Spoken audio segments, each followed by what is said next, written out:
또 참고 보고 문제 이어서 보겠습니다. 여기 참고는 이제 거리랑 뭐 지름에 대한 이제 정의가 나와 있는데 그냥 간단하게 읽어보고 이제 문제를 보겠습니다.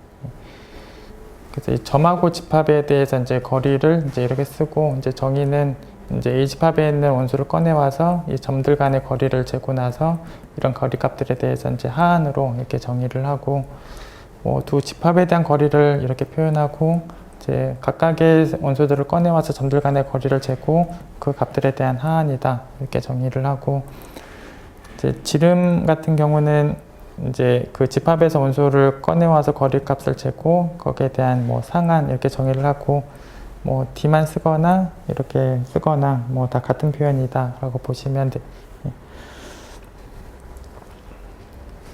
그래서 이제 10번 문제 보시면 이제 A번에서 이제 교집합 얘기하고 이제 집합의 거리에 대한 얘기가 나와 있는데 이제 뭐 A의 이제 대우명제로 이제 보시면 만약에 둘이 만나면 이제 거리가 0이다.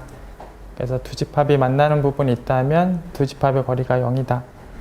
예, 뭐 그렇게 이제 확인을 해 보실 수 있어요. 이제 교집합 부분이 존재하면, 그러니까 부정하면 교집합 부분이 존재하면 거리가 0이다. 이제 그렇게 A를 보이시면 되고, 그래서 교집합이 만약에 있다면 Y하고 Y의 거리가 A에서 Y를 꺼내고 B에서 Y를 꺼냈다라고 보시면 되는 거고, 어쨌든 A, B에서 꺼내온 이 Y들 간의 거리를 재면 뭐 똑같은 점이니까 당연히 거리가 이제 0이 되고, 뭐 집합의 거리는 아까 이제 정의가 써져 있었지만 뭐 각각의 이제 점을 꺼내와서 거리를 재고 그 값들에 대한 하한으로 정의가 되어 있는데 어차피 여기에도 Y가 있고 여기도 Y가 있어서 이것도 어차피 여기 집합의 원소예요. 예. 그래서 얘는 이제 특정한 집합의 원소고 뭐 저희가 하한이라는 건 일종의 지금 하계고 그래서 하계하고 이제 원소하고를 비교하는 상황이다 이렇게 뭐 보시면 돼요. 그래서 이런 집합에 대해서 이제 원소고 이 하한도 일단 하계고 그래서 원소하고 하계를 비교하면 하계가 작거나 같다. 예, 그냥 뭐 하계의 정의다 라고 보시면 되고 0보다 작거나 같으면 뭐 당연히 0인 거죠. 예. 그래서 어차피 이제 뭐 이 거리값들은 뭐 음수가 나올 수는 없는 거니까 0보다 작거나 같은 거 물론 0이다. 예. 그래서 자연스럽게 이제 부정해 보시면 자연스럽게 나오게 돼요. 그래서 A번 자연스럽게 성립을 하고 그래서 만난다면 거리가 0이다.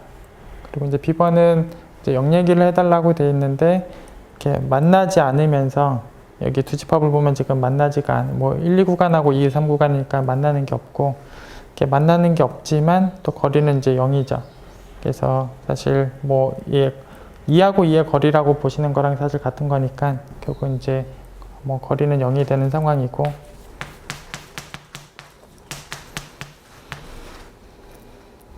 예, 그래서 이렇게 만나지 않으면서 거리가 0이 되는 일은 뭐 가능하다. 이제 그걸 보이는 게 지금 B번의 내용이고, 이제 C번은 이제 뭐 합집합의 그 지름을, 각각의 지름을 더한 값으로 보는 거는 아니다. 예. 그래서 그냥 실수 보통이상 공간에 그냥 이런 두 집합을 이제 썼을 때 A의 지름은 당연히 2고, 이제 B의 지름 2고, 그래서 2하고 2를 더한 4, 이제 우변은 지금 4고, A하고 B를 이제 합하면 뭐 139구간하고 249구간 합하시면 이제 149구간이고 합한 집합의 지름은 이제 3이고 그래서 좌변은 지금 3이고 우변은 4고 물론 이제 같지 않은 이런 예제들이 얼마든지 있고 일반적으로 이런 등호가 물론 성립하지 않아요. 뭐 합집합의 지름하고 뭐 지름을 더한 값하고 뭐 일반적으로는 다르다. 예, 그리고 이제 만난다면 거리가 0이고 안 만나면서 거리가 0인 것도 가능하다. 예.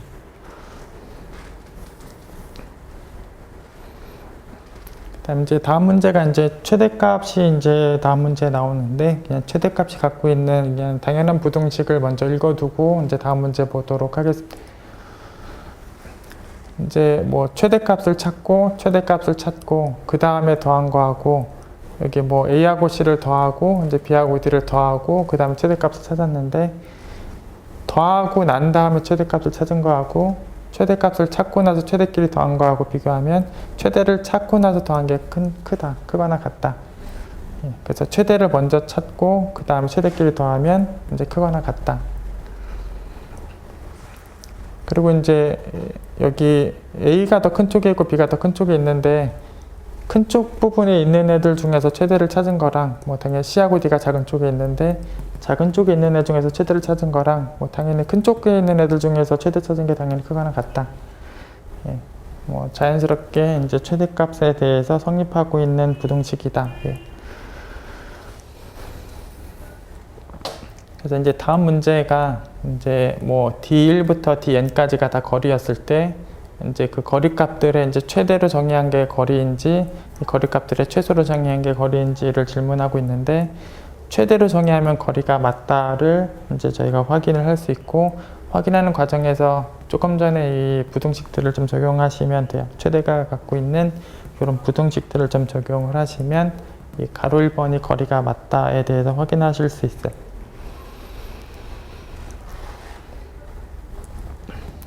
지금 삼각부등식만 좀 확인을 하고 가도록 하겠습니다. 그래서 가로 1번에 대해서 이제 삼각부등식이 성립한다.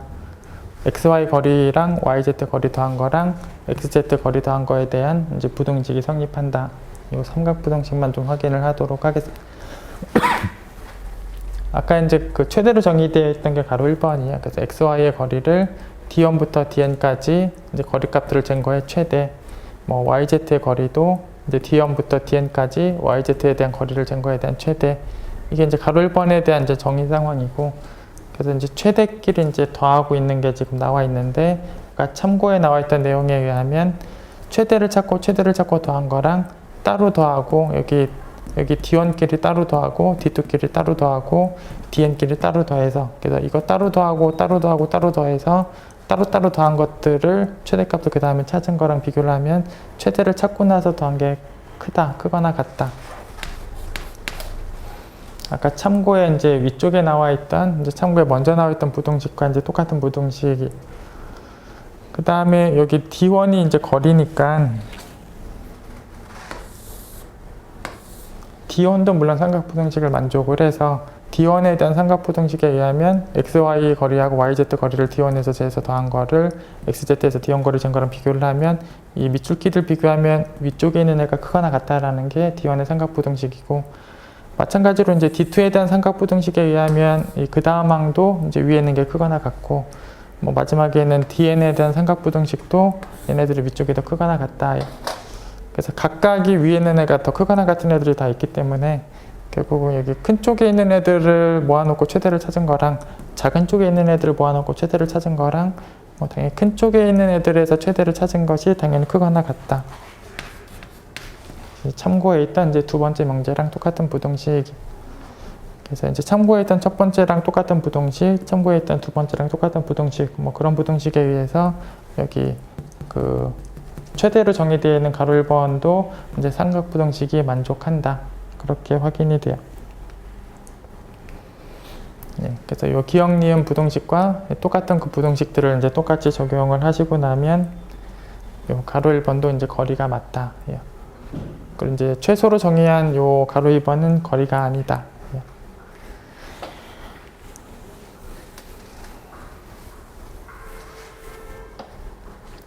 그냥 예제만 그냥 간단하게 좀 보시면 그냥 R2에서 이제 X랑 Y를 뭐 이렇게 썼을 때, 그리고 D1에 대한 거리를 뭐 여기 X1, Y1 빼고 뭐 2배, X2, Y2 빼고 여기 D2라는 거리를 뭐 X1, Y1 빼고 절대값 X2, Y 뭐 여기에 두 배씩이 더 들어가 있는 요 형태가 지금 D1, D2로 나와 있는데 이게 각각은 거리예요. 거리고 이 거리 값들의 최소로 정의한 저 D 같은 경우는 이제 거리가 되지 않는다를 그냥 요 세 점에 대해서 이제 삼각부등식을 체크해 보시면 이게 삼각부등식을 만족하지 않는 걸 확인해 보실 수 있어요.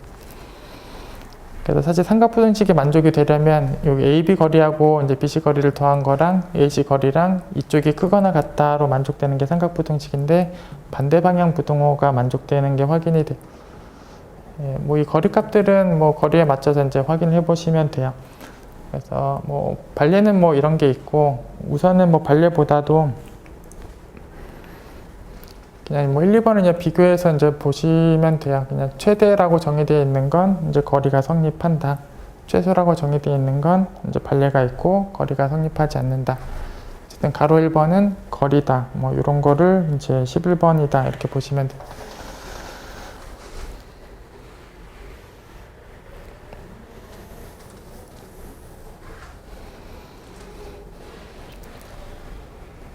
예, 다음 이제 12번은 이제 여기 1번 기저하고 이제 2번 기저의 이제 직관적인 모양이 어떤지를 좀 확인을 해보고 나서 여기 상대 이상 쪽에 있는 계집합은 또 어떤 모양이냐 이걸 좀 직관적으로 좀 확인해보고 이제 지나가도록 하겠습니다. 그래서 1번 기저의 형태를 보면 이게 왼쪽 점이 있는 요 구간 형태하고 양쪽 고점이 다 없는 구간 형태에 대한 곱한 형태. 그래서 이 둘은 이제 곱한 형태고, 그럼 어쨌든 사각형 형태가 되고 점선하고 실선 부분이 어디에 있는지에 대해서 확인을 정확하게 하시면 이제 이런 사각형 형태가 이제 만들어질 텐데, 이렇게 점이 없는 쪽이 곱해져 있는 부분은 이제 점선이고, 여기 점이 없는 쪽이 곱해져 있는 부분 점선이고, 여기 점이 없는 부분 곱해지면 점선이고, 여기 점이 있는 쪽이 곱해지는 건 실선이니까.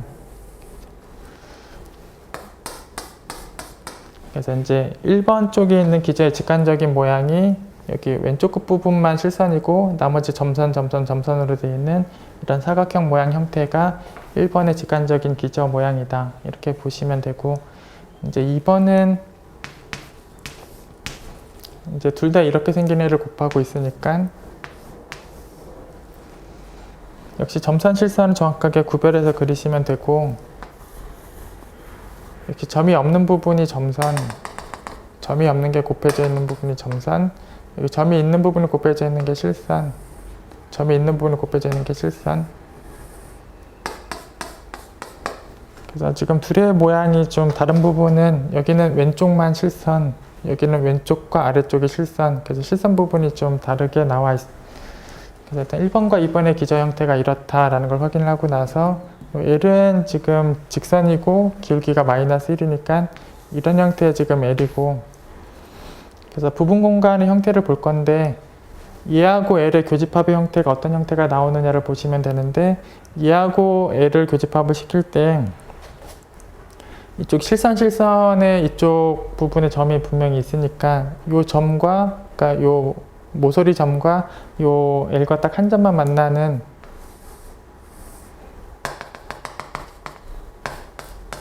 그래서 여기 2번 기저와 L 같은 경우는 이제 딱 한 점만 교집합이 되게 하는 게 가능해요. 그래서 결국은 L에 있는 모든 한 점 집합이 이제 계집합이 되는 위상이다. 그래서 L 쪽에다가 2번 기저에 대한 상대 이상이 정의되면 모든 단점 집합이 계집합이다. 그래서 여기 2번 기저 쪽을 L에다가 상대 이상을 정의하면 이산 이상이 된다. 이렇게 확인하시면 되고,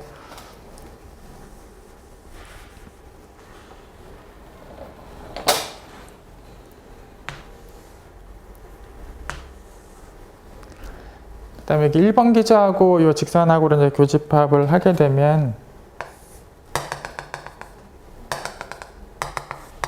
이런 형태를 이제 교집합을 하게 되면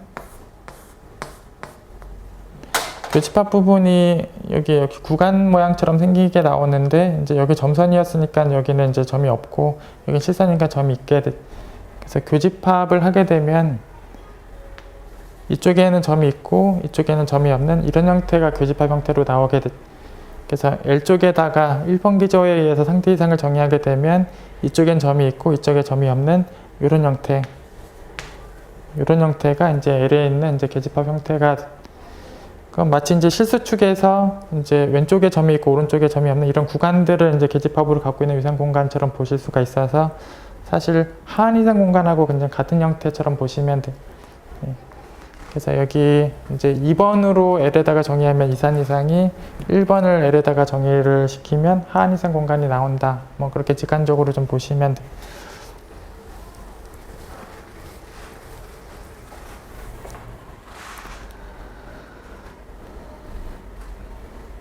다음 참고는 지금 순서 이상의 지금 정의에 대한 부분이 나와 있는데, 저희가 이제 그동안의 기출문제에서 직접적으로 이제 순서 이상을 언급한 적은 없는데, 뭐 계집합 형태가 이제 유사한 형태로 이제 나온 적은 있었어요. 어쨌든 저희가 순서 이상이 직접적으로 이제 언급된 적은 없지만, 뭐 정의가 어떻게 되어 있고, 좀 정의를 가지고 계집합 모양만 간단하게 확인할 수 있는 문제만 몇 개 좀 보고 가도록 하겠습니다. 일단 정의한 상황을 보시면 이제 X집합에 있는 원소들끼리 이제 크기 비교를 할 수 있는 상황의 집합이면서, 그러니까 여기 얘네들끼리 누가 크다라는 걸 이제 가릴 수 있는 집합이고, 이제 기저 형태들이 기본적으로는 뭐 A보다는 크면서 B보다는 작은 것들을 모아놓은 거, 이게 기본적인 이제 기저 형태예요. 이제 이게 기저 형태인데, 이 집합에서 이제 혹시나 가장 작은 원소가 있을 때는, 예를 들어서 이런 가장 작은 원소가 있을 때는 n보다는 크거나 같고, 물론 저희가 실수해서 보통 쓰는 기호처럼 써져 있어요. 이렇게 되어 있는 건 그 원소까지 들어가 있는 거예요. 그래서 n보다는 크거나 같고 b보다는 작은. 그래서 보통은 이제 양쪽의 등호가 없이 얘보다는 크고 얘보다 작은 걸 모아놓은 게 이제 보통 쓰는 이제 기저 형태인데, 최소 원소가 있을 때는 최소 원소보다는 크거나 같고 이쪽에 등호를 허용해요. 최소 원소 쪽에서는 등호를 허용하고, 최대 원소가 있을 때는 최대 원소 쪽에도 등호를 허용해요. 그래서 일반적으로는 양쪽에 등호가 없는 게 이제 기저 형태인데, 최소 원소가 있을 때는 그 최소 원소가 들어갔을 때는 등호를 써도 되고, 최대 원소가 있을 때는 최대 원소 쪽에도 등호를 써도 되는 그런 상황. 그리고 집합에 따라서는 최소 원소도 없고 최대 원소도 없는 경우도 있을 수 있고, 이런 게 없다면 그냥 이런 것만 기저다라고 보시면 돼요.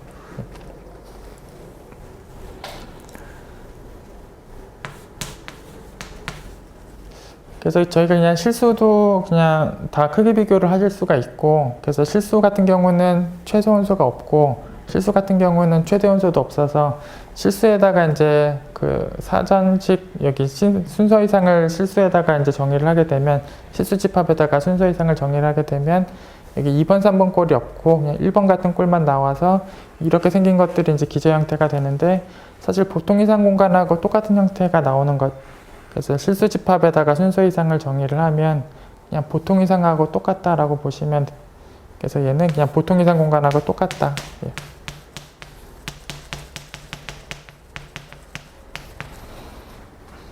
그래서 그냥 실수 집합의 순서 이상을 주는 거는 그냥 저희가 알고 있는 보통 이상하고 차이가 없다, 이렇게 보시면 되고,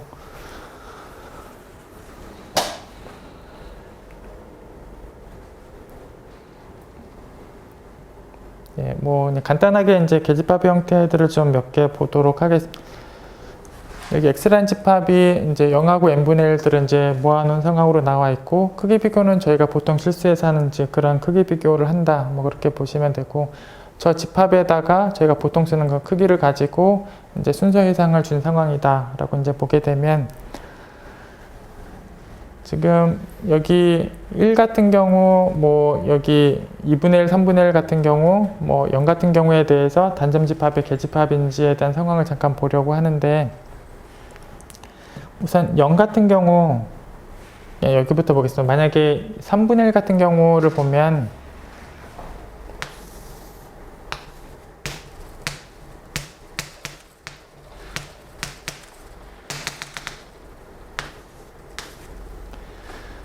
지금 x에 지금 1, 2분의 1, 3분의 1, 4분의 1, 5분의 1 이런 애들도 다 있고 0까지 있는 그런 상황인데, 예를 들어서 이제 3분의 1 같은 경우를 보면, 3분의 1 같은 경우를 보면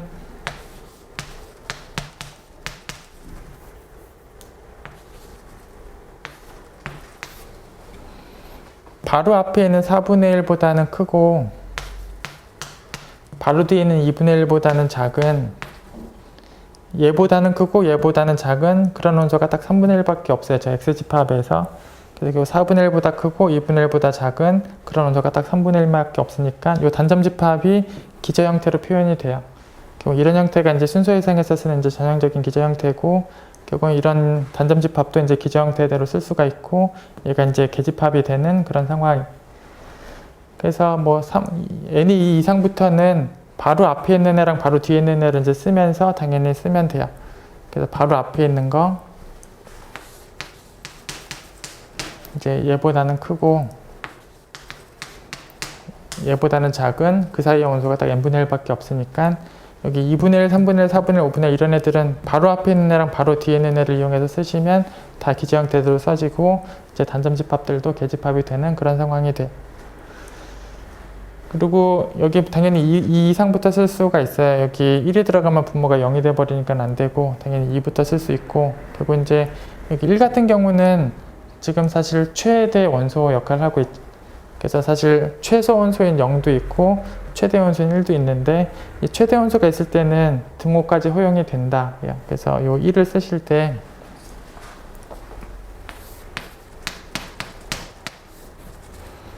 최대 원소 쪽에는 등호가 허용이 돼요. 그래서 2분의 1보다 크고 1보다 작거나 같은 그런 원소까지도 이 순서 이상에서 기저로 허용이 되고, 그래서 최대 원소 쪽에서는 이게 등호를 쓸 수 있고, 결국은 요 사이에 있는 원소는 1밖에 없어요.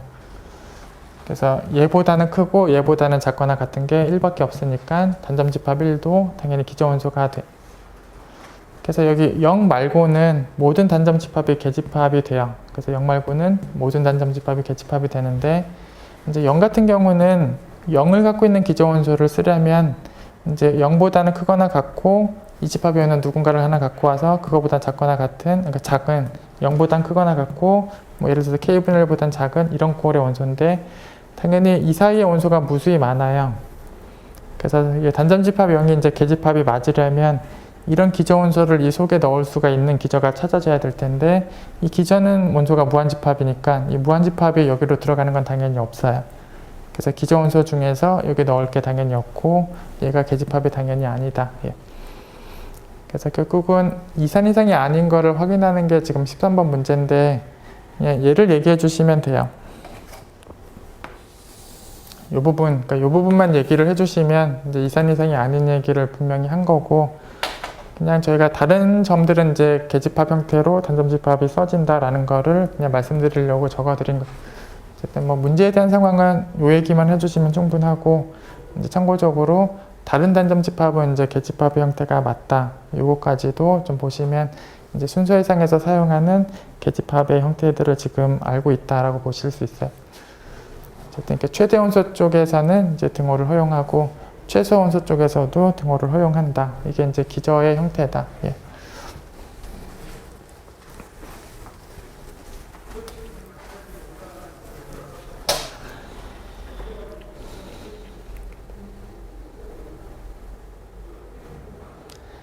이제 다음 14번을 보시면 이제 R2에서 이제 사전식 크기를 준다라는 상황은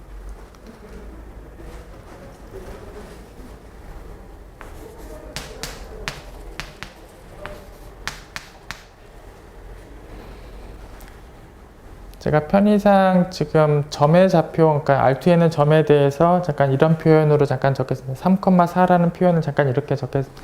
그래서 3,4라는 점이고 이게 3,1이라는 점인데, 여기서 사전식으로 크기를 생각한다라는 거는 앞에를 먼저 비교하고 같으면 그 다음을 비교하는 크기를 사전식 크기다라고 해요.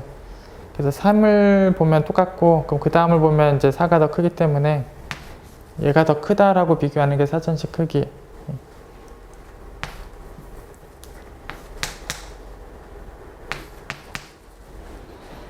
그래서 1, 몇하고 2, 몇을 비교를 할 때는 뒤에 좌표가 뭘 써도 관계없이, 그러니까 뒤에 좌표를 뭘 써도 관계없이 1과 2만 비교하는 거예요. 그래서 이제 1과 2를 비교하면 2가 커서 1, 몇하고 2, 몇을 비교하면 2, 몇이 크다. 이게 사전식 크기예요.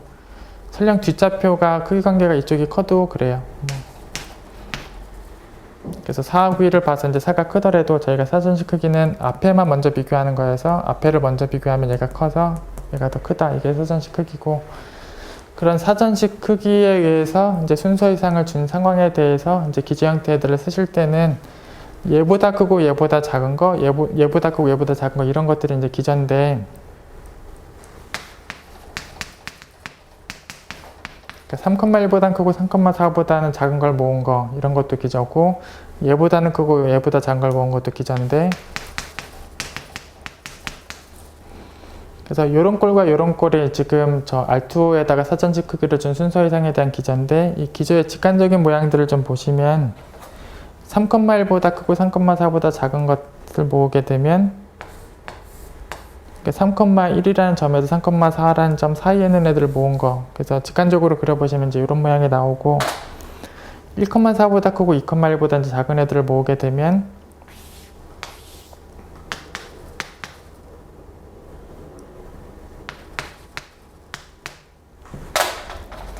1,4라는 점보다 이제 더 크고 2,1보다는 더 작은 뭐 그런 애들을 모으는 상황이 오면 여기 1과 2 사이에 x좌표가 들어가도 당연히 크기 관계를 만족을 하게 돼서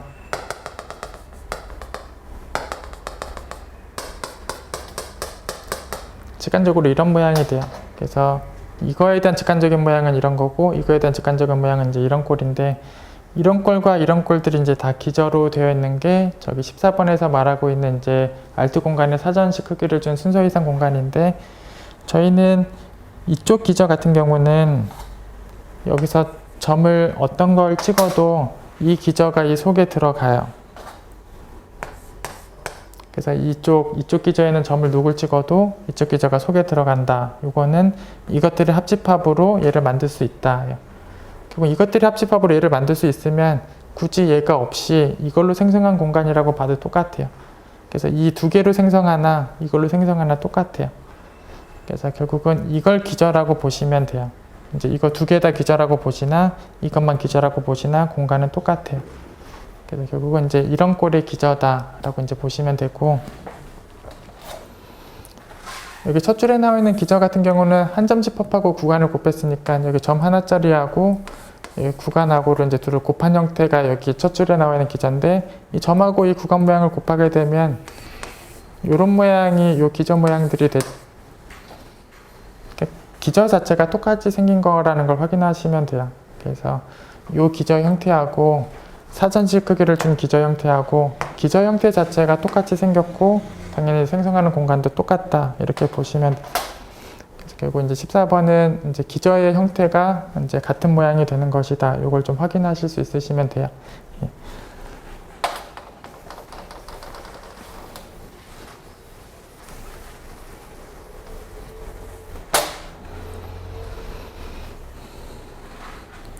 그래서 순서 이상에 대해서는 이제 간단하게 이제 기저의 형태가 어떻고 이제 문제는 아까 그 두 문제 정도만 간단하게 보는 걸로 하겠습니다. 예. 뭐 그 다음 참고 문제는 이제 집합은 저렇게 포함 관계를 갖고 있으면 도집합이나 페포나 이제 내부도 이제 포함 관계가 똑같이 성립한다. 이런 내용이 지금 참고에 적혀져 있고, 이제 다음 문제는 경계는 그런 상황이 되지 않는다. 아무리 포함 관계가 있어도 경계에도 포함 관계가 있는 건 아니다. 그래서 그냥 실제 보통 이상 공간에서 이런 구간들 두 개를 갖고 왔는데, 물론 포함 관계가 지금 되는 구간으로 가지고 왔고, 얘의 경계는 그냥 3, 4고 얘의 경계는 2하고 5인데 경계끼리 포함 관계가 당연히 없어요. 네, 그래서 이제 뭐 참고 문제처럼 뭐 포함 관계에 대해서 도집합, 페포, 내부 다 포함 관계가 따라가는 게 맞고, 뭐 경계는 전혀 상관없다. 뭐 그걸 확인하고 있습니다.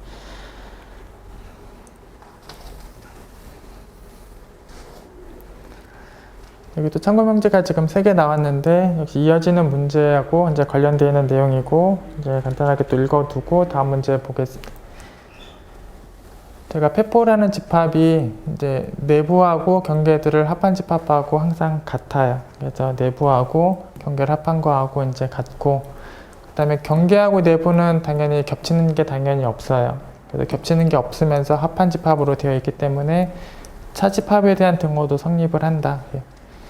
그래서 이제 페포에서 내부를 빼면 이제 경계가 되고, 이제 페포에서 경계를 빼면 또 내부가 되는, 그래서 합집합 표현이면서 이 둘 간에 경계하고 내부 간에 교집합이 전혀 없기 때문에 이런 차집합에 대한 등호도 이제 성립한다. 그래서 첫 번째에 나와 있는 저 등호들 이제 다 성립하는 자연스러운 등호다. 다음에 이제 경계하고 이제 비하고 포함 관계가 성립했을 때 이제 패집합이 맞다. 이거 사실 역도 성립해요. 동치명제. 여기 경계 비하고 비가 포함 관계 성립하면 패가 되고, 패가 되면 또 이 포함 관계가 성립하게 돼. 확인하는 거는 요 내용들 역시 적용하시면 돼. 이제 페포라는 거는 이제 경계하고 내부를 합한 집합하고 언제나 이제 같은데, 경계가 만약에 이제 비에 들어가게 되면 어차피 내부가 B에 들어가는 거는 그냥 언제나 들어가는 상황이고, 지금 경계마저 B에 들어가게 되면 얘도 B에 들어가고 경계도 B에 들어가면 합한 것도 당연히 B에 들어가게, 결국은 B의 페포가 B에 들어가는데, 뭐 반대포하면 원래 페포가 갖고 있으니까 결국 B 페포가 B에 들어갔다는 얘기는 B 페포하고 B가 물론 같다. 물론 B가 패가 맞다를 확인한 내용이 돼. 사실 역도 거의 똑같은 게, 여기 B가 이제 패가 되면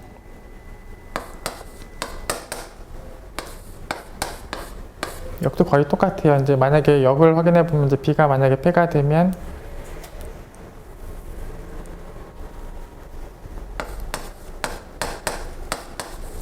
이제 B가 패가 되면 이제 패포하고 B가 이제 당연히 같은 상황이 될 텐데,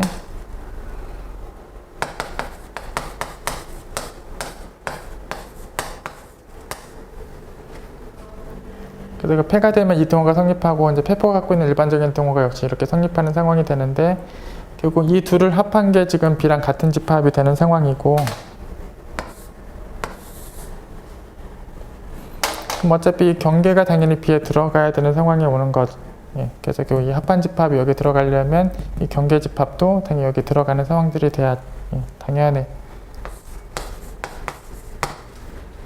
그래서 역도 자연스럽게 성립하는 내용이고, 결국은 이게 동치가 성립하는 상황인데, 이따 문제 상황에서 이 포함관계가 확인되고 나면 패가 맞다. 이제 그 부분이 잠깐 쓰이는 부분이 있어서 이쪽 방향으로만 지금 적어드렸는데, 이제 역도 성립하는 명제. 그래서 이 포함관계 성립하면 패가 맞다. 이 부분을 이따가 잠깐 사용하도록 하겠습니다. 예, 그 다음에 패포의 여집합과 외부 집합은 같은 집합이다. 이것은 이제 기출문제에서 나와 있던 등호 관계고, 이따가 이제 이 등호 관계를 적용해서 또 다음 문제를 하나 해결하도록 하겠습니다. 패포의 여집합과 외부 집합은 또 항상 같다. 예.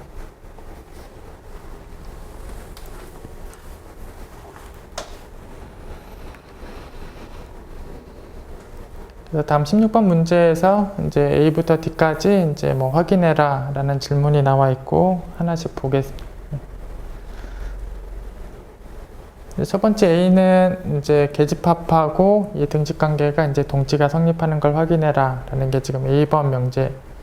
그래서 이제 왼쪽에서 오른쪽 방향에 대해서 먼저 확인을 해보면, 이제 열린 집합이면 이 등호가 성립한다. 뭐 이쪽을 확인해 보면, 아까 이제 첫 번째 참고에 있던 뭐 등식 관계를 하나 썼는데, 패포하고 내부를 뺐을 때 경계가 되는 건 언제나 성립하는 등호야. 이렇게 언제나 성립하는 등호고, 지금 왼쪽에 이제 A가 계집합 부분이 가정되어 있으면 A의 내부하고 A 자체가 당연히 같아요. 계집합이면 A하고 A의 내부가 같고, 그래서 항상 성립하는 등호하고 계집합 가정을 이용하게 되면 경계하고 패포 빼기 A하고 같아지는 게 바로 확인이 돼.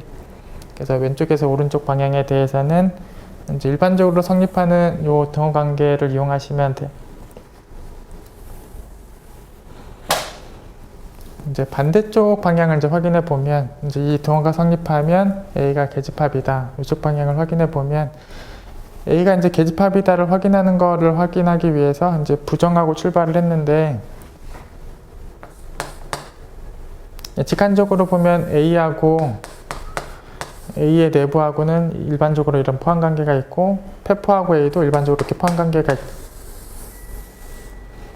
그래서 직관적으로 이제 내부 A, 패포가 일반적으로 이렇게 포함관계가 있는데, 저희가 오른쪽에서 왼쪽 방향을 확인하고 있는 거는 A하고 A의 내부 이 둘이 지금 같다를 확인하는 게 오른쪽에서 왼쪽 방향인데, 부정해서 얘네들이 같지 않다. 이게 만약 같지 않다라고 두면,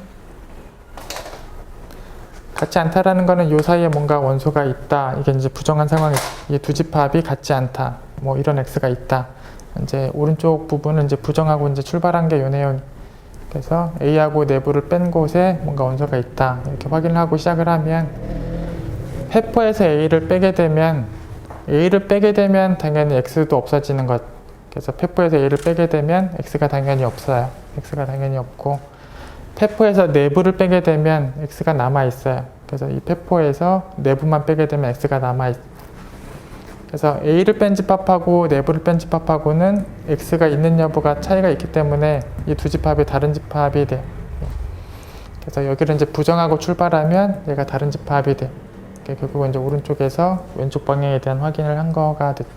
그래서 지금 왼쪽에서 오른쪽 방향, 여기 밑에는 이제 오른쪽에서 왼쪽 방향을 확인한 거예요.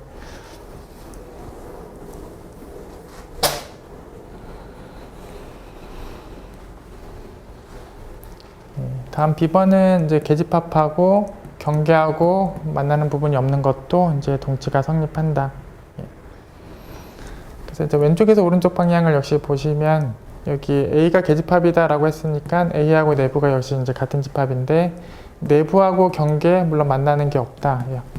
결국은 A하고 경계가 만나는 게 없다. 그래서 계집합 가정을 준 왼쪽에서 오른쪽 방향 이렇게 확인하시면 됩니다. 그 다음에 오른쪽에서 이제 왼쪽 방향 같은 경우, 이제 이게 공집합이다라고 가정을 하게 되면 둘이 만나는 게 없으니까 여집합 쪽에 이제 들어가게, 그러니까 세모하고 네모가 만나지 않는 거면 세모는 네모의 여집합에 당연히 들어가 있어. 그래서 이제 세모하고 네모의 여집합에 대하여서 포함관계가 성립을 하고, 사실 A의 경계하고 여집합의 경계는 똑같은 거예요. 경계 부분. A의 경계하고 여집합의 경계는 이제 같은 거고. 그래서 이 부분을 이제 보면, 아까 이제 참고 내용을 적용하시면 돼요. 경계하고, 어떤 B의 경계하고 B가 포함관계 성립했을 때, 그러니까 여기 잠깐 네모라고 부르면, 네모의 경계하고 네모가 포함관계 성립하면 네모가 패가 된다. 이게 아까 참고에 있던 명제. 그래서 이 포함관계에 의해서 이 여집합이 패집합이다. 결국 A가 계집합이다. 이제 오른쪽에서 왼쪽 방향에 대한 확인을 하고 있고, 이제 부분적으로는 아까 참고 명제를 좀 썼어요. 네모의 경계와 네모가 포함이 되면 네모가 패가 맞다.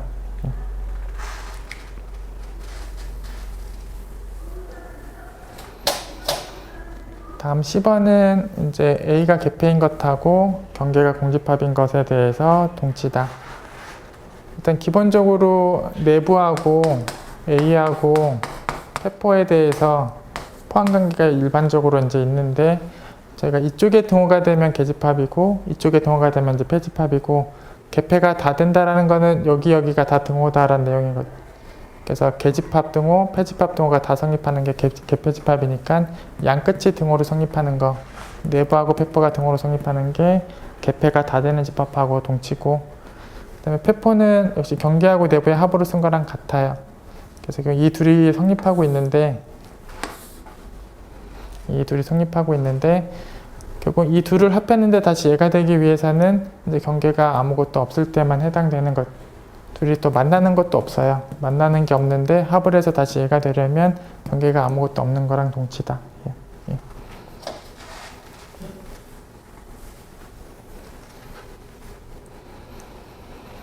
다음 D번은 아까 참고해 있었던 요 등호 관계, 이제 사실 기출문제에서 한번 나왔었던 등호 관계, 이제 페포의 여집합과 외부하고 항상 같은 집합이다. 요 등호 관계를 좀 이용해 보시면, 그래서 요 등호 관계를 이용해 보시면, 이렇게 A가 조밀 부분 집합인 거랑 이제 여기 내부가 이제 공집합, 외부가 이제 공집합인 거랑 이제 동치다라고 써져 있는데, 그리고 여기를 양변을 여집합을 시키면 결국은 공집합과 페포 여집합과 공집합이 같다라는 게 양변 여집합 형태인데, 결국 이 부분하고 페포 여집합하고 외부는 같다. 이거 아까 참고에 있던 명제고 사실 기출문제에서 나와 있던 등호에, 그래서 결국은 얘가 공집합인 거랑 조밀한 거랑 자연스럽게 동치고, 이 등호 상황을 좀 기억해 두시면 돼요. 페포의 여집합과 외부가 같다.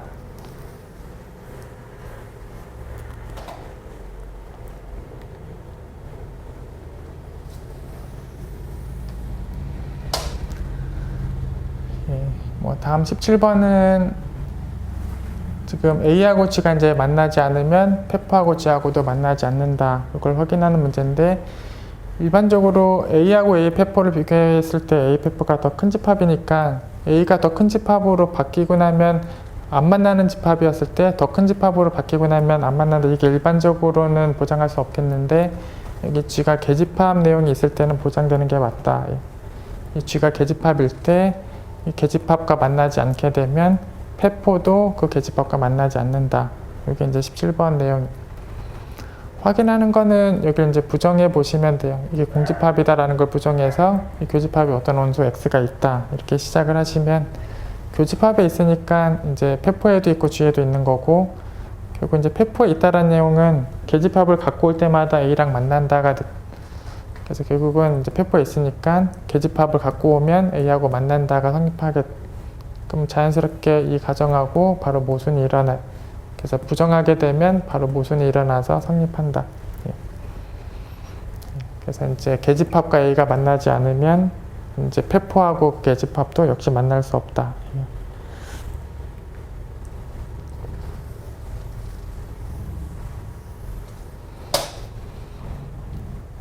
그 다음에 저희가 일반적으로는 이제 계집합을, 무한계를 교집합을 한 거는 계집합이라고 보장을 안 한다. 이게 이제 일반적인 상황이, 계집합에 대해서 교집합을 유한계까지 했다면 계집합이 맞겠지만, 이렇게 무한히 많은 교집합을 하게 되면 계집합이라는 보장을 할 수 없는 게 일반적인 상황인데, 여 가상 공간에서는 계집합에 교집합을 무한계해도 계집합이 된다. 이게 이제 다음 18번 문제. 그래서 각각의 계집합을 이제 교집합을 무한계까지 해도 여기 계집합이 성립한다. 예. 뭐 확인을 할 때 사실 이 중에 공집합이 하나 들어가 있으면 교집합을 다 해도 공집합이 되면서 뭐 자연스럽게 성립할 수밖에 없어서 이 중에 공집합이 들어가 있는 건 사실 뭐 의미가 거의 없어요. 그래서 이제 공집합이 하나라도 있는 경우면 사실 거의 해볼 게 없는 상황이고, 이 쥐들이 지금 공집합이 하나도 없는 형태에 대해서 확인하는 게 사실 본격적으로 할 일이에요. 그래서 이 쥐들 중에서 이제 공집합이 전혀 없는 상황이다. 뭐 그렇게 좀 보시면 되고, 저희는 지금 가상 공간에서는 뭐 아까도 써드렸지만 다시 한번 써드리면 가상 공간에서는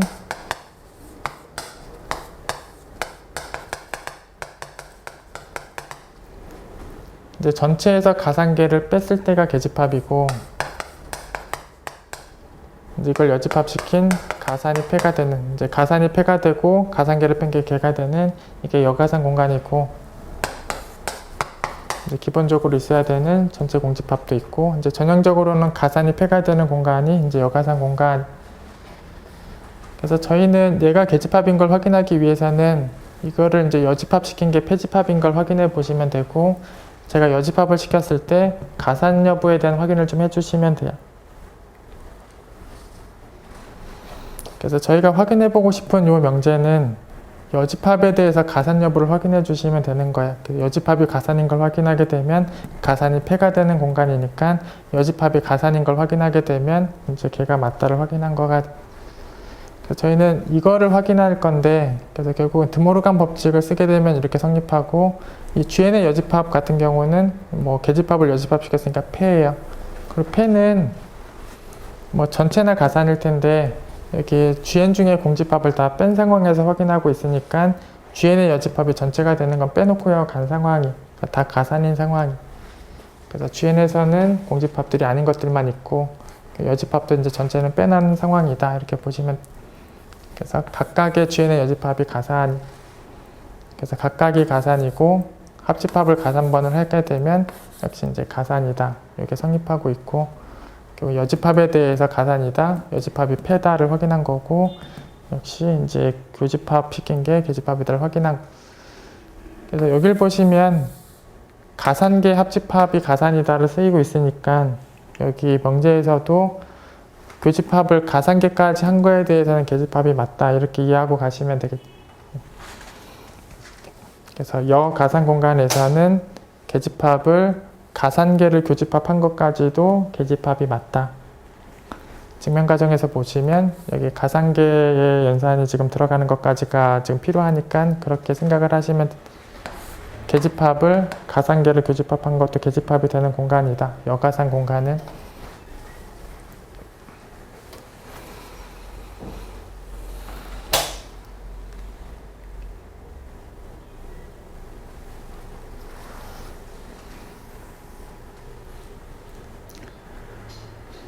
뭐 또 다음 참고 명제는 이제 위상 공간 안에 이제 단점 집합으로 되어 있는 계집합이 있는 상황이면 저 알파에 대해서는 뭐 도집합에도 못 들어가고 경계에도 당연히 못 들어간다. 예. 그래서 결국 이상 공간이 되면, 만약에 이상 공간이 되면 모두 다 단점 집합의 계집합이니까 모든 점이 여기에도 못 들어가고 여기에도 못 들어가니까 이상 공간에서는 당연히 도집합이 공집합이고 당연히 경계가 공집합이 돼요. 이상 공간이면 당연히 얘네들이 공집합이 되는 거고, 일반적으로 단점 집합의 계집합을 찾아내고 나면 당연히 도집합에도 경계에도 들어갈 수 없다가 돼.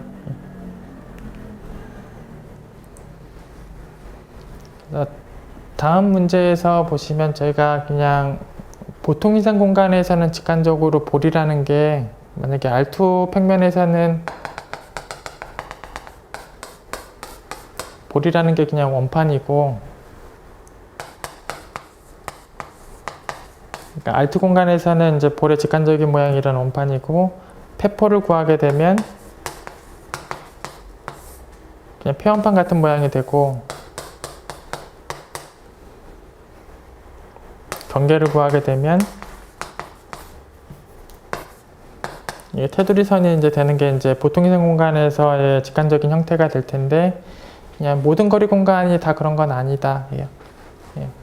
그래서 뭐 페퍼를 구할 때 여기 반지름의 등호까지 넣어서 구한다라고 생각하시거나, 경계를 구할 때 그 반지름이 딱 되는 선에 대해서만 구한다고 생각을 하시는 게 보통 이상 공간에서는 뭐 직관적으로 맞는 내용일 텐데, 모든 거리 공간을 다 그렇게 생각하시면 안 되는 것이다 라는 게 뭐 19번 명제. 그래서 이게 일반적으로는 이제 같지 않은 집합이다. 그거를 그냥 저희가 이산거리 공간에서 자연스럽게 좀 예제를 찾아보실 수 있어요. 그래서 그냥 뭐 R2 공간에서 그냥 이산거리 같은 점만 0이고 다른 점이 1인 뭐 그런 이산거리를 얘기를 할 때 지금 중심점은 그냥 아무거나 쓰시면 돼요. 중심점은 의미가 없고 이제 반지름 자리에 1이 써져 있을 때를 좀 보시면 되는데, 그러니까 저기 반지름 자리에 이제 1이 써져 있는 경우를 이제 확인을 하게 되면, 그러니까 반지름이 1인 볼에 대해서 페퍼를 구한다라고 보면 결국은 1보다 작거나 같은 걸 다 모으고 나서 페퍼를 구하는 건데, 1보다 작은 걸 모을 때 어차피 1보다 작은 건 0밖에 없고, 그러면 결국 0이 되는 걸 모으는 거고, 0이 되는 걸 모으면 중심점밖에 없어요. 그래서 결국 이렇게 될 텐데, 물론 이산거리면 위산 공간은 이산 공간이고, 모든 집합이 개고 모든 집합이 패고, 물론 얘도 패고 자기 자신이, 그래서 결국 이제 페퍼를 구하게 되면 여기 단점 집합이 되고, 여기 이제 등호 넣은 집합을 찾게 되면 아래다가 1을 쓰고 등호 넣은 집합을 찾게 되면 1보다 작거나 같다라는 건데, 어차피 모두 다 1보다 작거나 같아요. 그래서 당연히 전체 집합이 나오게 돼. 그래서 이 볼에 페퍼를 구한 집합하고 여기 등치까지 넣어서 구한 집합하고 얼마든지 다른 게 가능하다. 예, 지금 다르다에 대해서 이렇게 확인을 하실 수 있는 상황이고, 이제 B번도 경계 집합하고 딱 반지름하고 같은 걸 모은 집합을 비교를 하는 것도 사실 이산 공간이면 도집합도 다 공집합이고 경계도 다 공집합이, 그래서 이산 공간이니까 이산거리니까 이산 공간이고, 경계도 다 공집합이고 그냥 도집합도 다 공집합이, 그래서 이 B번의 좌변은 그냥 공집합이, 그리고 그냥 직접 구하셔도 뭐 달라질 건 없는데, 여기 참고에는 이제 직접 구한 걸 썼는데, 결국 반지름이 1보다 작은 애들을 다 모으게 되면 단점 집합이 오고, 이렇게 구하고 나서 경계를 구해도 역시 공집합이 되는 건 똑같아요. 사실 뭐 얘를 구하든 안 구하든 어차피 이산 공간이어서 경계가 공집합이다. 뭐 구하고 구해도 뭐 물론 공집합이 돼요. B번의 우변은 이제 1이 되는 거에 대해서 찾는 건데, 1이 되는 거는 뭐 자기 자신만 아니면 다 해당이 돼요. 그래서 중심점만 빼면 다 1이 되는 거리값이. 그래서 여기 우변 집합은 이제 A를 딱 뺀 집합이고, 당연히 다른 상황이 또 생겼어요. 그래서 이 페퍼를 이렇게 생각하시거나 경계를 이렇게 생각하시는 건 이제 물론 보통 거리에서는 이제 성립하는 게 맞지만, 모든 거리가 다 이렇게 생각하시면 안 되는 것이다를 확인해 주고 있는 게 19번.